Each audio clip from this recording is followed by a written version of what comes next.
नमस्कार, lead India के इस वीडियो में आपका बहुत बहुत स्वागत है। दोस्तों, आज के वीडियो का टॉपिक है एक ऐसे जजमेंट के बारे में जिसके बाद से लिव इन रिलेशनशिप एक तरीके से हमारे देश में लीगल हो गया। उसके बाद से युवा कपल साथ में रहने लगे, लिव इन को लेकर के बहुत चर्चाएं होने लगी। तो वो कौन सा केस था जो सुप्रीम कोर्ट के माध्यम से उस केस में आदेश आया, बहुत फेमस केस था। उस केस के बारे में मैं बताऊंगा। तो यदि आप बालिग हैं या किसी भी एज के हैं, लिव इन रिलेशनशिप जैसे सब्जेक्ट में दिलचस्पी रखते हैं, तो आपके लिए ये वीडियो बहुत इंपॉर्टेंट हो सकता है। तो आइए सबसे पहले वीडियो को शुरू करूं। इस वीडियो को शुरू करते ही मैं बताऊं कि आप इनको पहचानते होंगे। ये खुशबू हैं। ये अभी बीजेपी की एक बहुत बड़ी लीडर भी हैं और साथ ही साथ ये कभी एक बहुत ही पॉपुलर एक्ट्रेस हुआ करती थी और काफ़ी पॉपुलर एक्ट्रेस थी। तो सारा विवाद जो है इन्हीं से शुरू हुआ और ये विवाद इतना बड़ा हुआ कि ये सुप्रीम कोर्ट तक पहुंच गया। और जब ये सुप्रीम कोर्ट में जब गया तो उसके बाद से प्री मैरिटल सेक्स और लिव इन रिलेशनशिप पे सुप्रीम कोर्ट का एक बहुत ही महत्वपूर्ण आदेश आया। इसकी शुरुआत दोस्तों जो ये हुई, ये शुरुआत जो हुई थी ये 2005 में हुई थी। सितंबर 2005 में हुआ ऐसा कि खुशबू, चूंकि उस वक्त की साउथ की एक बहुत ही पॉपुलर एक्ट्रेस थी, तो खुशबू ने इंडिया टुडे, एक बहुत ये भी पॉपुलर मैगजीन है, इंडिया टुडे में उन्होंने एक इंटरव्यू दिया और उस इंटरव्यू में उन्होंने कहा कि प्री मैरिटल सेक्स कोई बुरी चीज़ नहीं है, कोई गलत चीज़ नहीं है। अब आप सोच के देखिए, 2005 में कोई अभिनेत्री, एक पॉपुलर एक्ट्रेस टीवी के सामने आए और आकर के बोले, या मैगजीन में आए और आकर के बोले कि प्री मैरिटल सेक्स यानी शादी से पहले सेक्स करना कोई गलत बात नहीं है। जैसे ही उन्होंने ये बयान दिया उसके बाद से काफ़ी हंगामा मचने लगा और उस हंगामे का नतीजा ये हुआ कि वहाँ का तमिलनाडु का एक अखबार है जिसका नाम है दिनथांती, एक डेली न्यूज़पेपर है, तमिल न्यूज़पेपर है। इन्होंने 24 सितंबर 2005 को एक इंटरव्यू किया। दिनथांती ने खुशबू का एक इंटरव्यू किया। जब ये खुशबू का इंटरव्यू किया तो उस इंटरव्यू में खुशबू ने जो बातें कही उसको काफ़ी सेंसेशनल बना करके उन्होंने उसको प्रिंट कर दिया और ये प्रिंट होने के बाद से काफ़ी सेंसेशनल न्यूज़ बन गया तमिलनाडु में। मतलब इसके बारे में बहुत चर्चाएं होने लगी। कॉमन लोग आपस में बातें करने लगे कि क्या प्री मैरिटल सेक्स होना चाहिए। खुशबू जो कि एक मशहूर एक्ट्रेसेस हैं, वो कैसे इस तरह का बयान दे सकती हैं। तो इस पर बहुत चर्चाएँ होने लगी और जैसे ये चर्चा शुरू हुआ उसके बाद से खुशबू को लगा कि ये बातें जो उन्होंने अखबार को नहीं बोली थी वो भी बातें तोड़ मरोड़ करके अखबार ने पेश कर दी है, जिसकी वजह से खुशबू को, एक्ट्रेस को गलत तरीके से लोग इंटरप्रिटेशन कर रहे हैं और गलत प्रोस्पेक्टिव में उनको, उनकी बातों को लेके जा रहे हैं।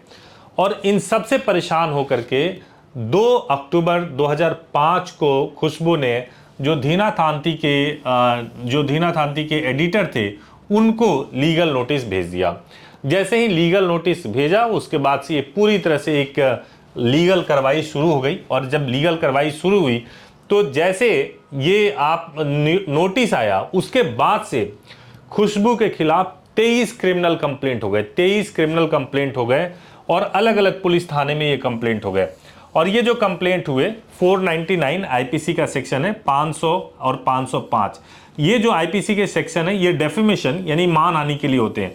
अगर आप किसी भी व्यक्ति का मानहानि करते हो तो उस केस में ये कंप्लेंट किए जाते हैं।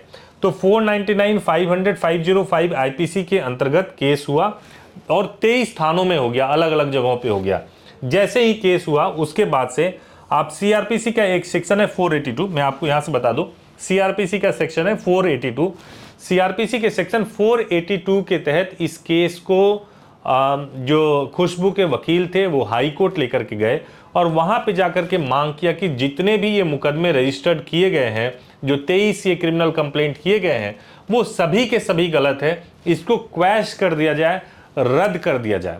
लेकिन खुशबू को वहाँ पे जीत नहीं मिली, हार गई वहाँ पे। और हारने के बाद से वहाँ पे हाई कोर्ट ने ये कहा कि चूंकि ये डेफेमेशन से रिलेटेड ये सारा मैटर है, डेफेमेशन के केस हुए हैं, तो हाई कोर्ट डिसाइड नहीं कर सकती कि डेफेमेशन हुआ है या नहीं हुआ। डेफेमेशन डिसाइड करने का जो अधिकार क्षेत्र है वो ट्रायल कोर्ट का है। ट्रायल कोर्ट ही तय करेगा कि डेफेमेशन हुआ है, मानहानि हुआ है या नहीं हुआ है, इसलिए एफआईआर क्वैश करने का कोई सवाल ही नहीं है, रद्द करने का कोई सवाल नहीं है। आप ट्रायल कोर्ट में जाएं और ट्रायल कोर्ट में जाकर के आप एफआईआर मतलब जो एफआईआर में जो सेक्शन है, जो डेफेमेशन का सेक्शन है, आप उसको फेस करें। तो ये हाई कोर्ट ने बोला, लेकिन इसमें कोई रिलीफ नहीं मिला।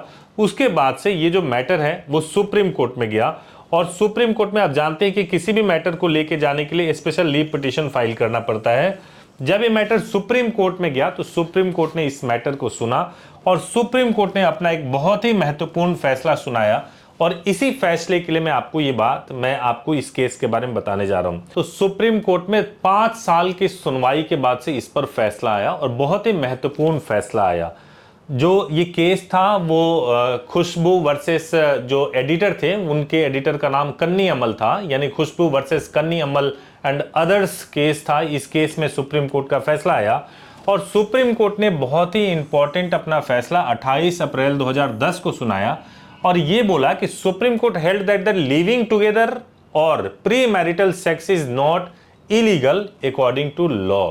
यानी कि आप किसी के साथ में रहते हैं या उसके साथ शारीरिक संबंध बनाते हैं, सेक्सुअल रिलेशनशिप बनाते हैं, ये अवैध नहीं है, इलीगल नहीं है। लेकिन ध्यान रखिए, ये जो है ये 18 साल के ऊपर वाली उम्र के लिए ही लागू होता है। तो अगर आप एडल्ट हैं, उनके कॉन्टेक्स्ट में ये बात कही जा रही है। तो सुप्रीम कोर्ट ने कहा कि अगर कोई भी बालिग अगर प्री मैरिटल सेक्स करते हैं तो वो किसी भी तरीके से गैर कानूनी या अवैध नहीं है।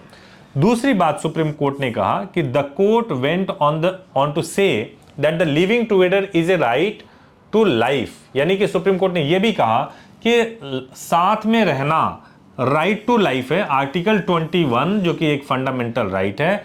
इसलिए ये किसी भी व्यक्ति का एक मौलिक अधिकार है, किसी भी यूथ का ये मौलिक अधिकार है। तो वो साथ में रह सकते हैं, और साथ में रह करके किसी भी प्रकार के संबंध अगर वो बनाते हैं तो ये किसी भी तरीके से गलत नहीं है। तो सुप्रीम कोर्ट ने कहा कि प्राइमा फेसी कोई डेफेमेशन का केस नहीं बनता। ये वो इस ग्राउंड पे कहा कि चूंकि कई सारे कंप्लेंट खुशबू के खिलाफ हुए थे। आपको मैंने शुरू में ही बताया था कि 23 जगह पे जो है ये कंप्लेंट हो गए थे, और 23 जगह पे जो कंप्लेंट हुए थे वो खुशबू के खिलाफ हुए थे कि उन्होंने लोगों का मानहानि किया है, कि उन्होंने शादी से पहले सेक्स कोई बुरी चीज नहीं है ऐसा बोल करके आम लोगों का मानहानि कर दिया है। तो ये एक बहुत गंभीर विषय है। इसकी सुनवाई करते हुए सुप्रीम कोर्ट ने कहा कि इस प्रकार से किसी भी व्यक्ति का कोई मानहानि नहीं हुआ है और कोई इसमें गलत बात नहीं कही है। और साथ ही साथ जो खुशबू थी उनके खिलाफ जितने भी एफआईआर थे उसको क्वैश कर दिया, और क्वैश करने के बाद से ये मैटर जो है खत्म हुआ। तो ये जो मैं केस लॉज की बात कर रहा था, इस केस लॉज में जो इंपॉर्टेंट बात ये थी वो लिव इन रिलेशनशिप को लेकर के थी। ये केस शुरू हुआ जिसमें एस खुशबू वर्सेस कन्नी अमल एंड अदर्स का केस जो 2010 में सुप्रीम कोर्ट का फैसला आया। इस केस को बताने के पीछे पर्पस यही था कि मैं आपको ये बता सकूं कि किस प्रकार से लिव इन रिलेशनशिप हमारे समाज में एक्सेप्टेबल हुआ, कैसे सुप्रीम कोर्ट का आदेश आया, और इस केस के बाद से ही सुप्रीम कोर्ट के इस आदेश के बाद से कई हाई कोर्ट्स ने आदेश दिए जिसमें लिव इन रिलेशनशिप को वैलिड बताया गया, सही बताया गया, और कपल को प्रोटेक्शन भी दिया गया। किस प्रकार से एक कपल लिव इन रिलेशनशिप में रह सकते हैं, क्या डॉक्यूमेंट बनाने की रिक्वायरमेंट होती है, वो भी मैं आपको बताऊंगा नेक्स्ट वीडियो में। तब तक बने रहिए आप हमारे साथ में और अगले वीडियो का इंतजार कीजिए। तब तक के लिए thank you so much for watching this video. Thank you so much.